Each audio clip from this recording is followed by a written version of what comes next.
అందరికీ నమస్కారం అండి. ఈరోజైతే పెసరపప్పు టమాటా కమ్మగా టేస్టీగా రావాలి అంటే ఎలా చేయాలో నేను నా స్టైల్‌లో చూపిస్తా.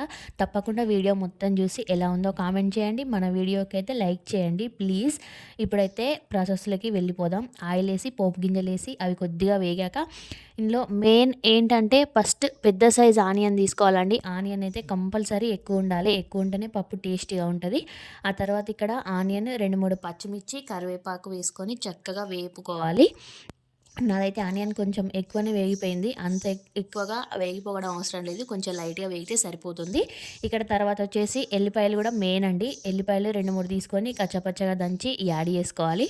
అవి కూడా కొంచెం మగ్గినట్టు అయినాక ఒక కప్పు టమాటాలు టమాటాలు కూడా చక్కగా వేగిపోవాలి. ఒక 5 నిమిషాలు మూత పెట్టైనా మంచిదే. మంచిగా టమాటాలు మెత్తగా అయ్యేసరికి వేయించుకోవాలి. తర్వాత మనం నానబెట్టుకున్న పప్పు ఇందులో యాడ్ చేసుకొని చక్కగా 10 నిమిషాలైతే చక్కగా కలిపేసి మూత పెట్టేసి ఒక 10 నిమిషాలు మగ్గనివ్వాలండి. సిమ్‌లో పెట్టేసి మగ్గాలి. ఆ తర్వాత పప్పు చాలా అంటే చాలా టేస్టీగా ఉంటది. మా పెళ్ళైన కొత్తలో అయితే నాకు వంటలు సరిగ్గా రాకపోవు.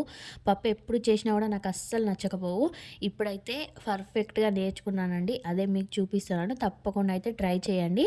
ఆ పప్పులో పసుపు, రుచికి సరిపడా కారం, ఉప్పు అన్నీ వేసుకొని చక్కగా కలిపి కొద్దిగా ధనియాల పొడి కూడా యాడ్ చేసిన.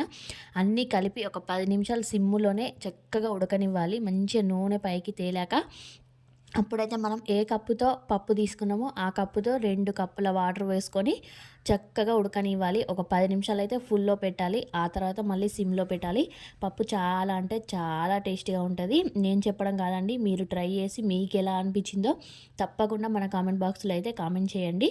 మీరు నా ఛానల్‌ని సపోర్ట్ చేస్తే ఇంకా మంచి మంచి వంటలు మీకు చూపిస్తానండి. నాకొచ్చిన వంటలైతే మీతో షేర్ చేసుకుంటా. తప్పకుండా మన ఛానల్‌ని అయితే సపోర్ట్ చేయండి. కామెంట్ చేయండి మీరు. మీకు పప్పు ఎలా వచ్చిందా అని గూడా. అలాగే నేను చేసిన పప్పు మీకెలా అనిపిస్తుందో గూడా తప్పకుండా కామెంట్ చేయండి. ఇక్కడనైతే చూడండి మంచిగా అడగంటుకున్నట్టు అయింది గదా పప్పు. ఇగ ఇప్పుడైతే చక్కగా కలిపేసి వాటర్ పోసుకోవాలి. ఉడకనివ్వాలి. చాలా అంటే చాలా టేస్టీగా ఉంటది. చపాతీల్లోకైనా, రైస్‌లోకైనా చాలా బావుంటదండి. కంపల్సరీగా ట్రై చేయండి. పొడి కారం వద్దు అనుకున్న వాళ్ళు ఫస్టే ఆనియన్ వేసినప్పుడే పచ్చిమిర్చి ఎక్కువ కట్ చేసి వేసుకోండి. అలా అయినా కూడా బాగుంటుందండి. నేనైతే ఇక ఎప్పుడైనా ఇలానే చేస్తున్నాను. కారప్పొడి వేసి కొన్ని మిరపకాయలు కొద్దిగా కారప్పొడి వేసి చేస్తేనే నాకు తినాలనిపిస్తుంది. మొత్తం పచ్చికారం అయినా బాగుండదు కదండి. హెల్త్కి కూడా మంచిది కాదు. ఇలా చేసుకోండి. చాలా అంటే చాలా బాగుంటుంది. నా పప్పు అయితే ఇక్కడ రెడీ అయిపోయింది. ఇక తినేసేయాలి. మీరైతే ప్లీజ్ వీడియోనైతే లైక్ చేయండి. మన ఛానల్ని అయితే తప్పకుండా సపోర్ట్ చేయండి.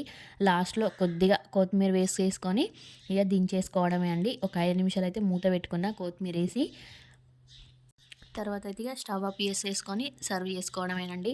ఓకేనా. ప్లీజ్ ఫ్రెండ్స్ వీడియోనైతే చూడండి. చివరి వరకు చూడండి. ఏ వీడియో అయినా లైక్ చేయండి. నాకు కూడా సపోర్ట్ చేయండి. ఇంకా మంచి మంచి వంటలైతే మీ ముందుకు తీసుకొస్తానండి. ప్లీజ్ అండి వీడియో చివరి వరకు చూసి లైక్ చేయండి. ఉంటాను. Thank you for watching. Bye bye.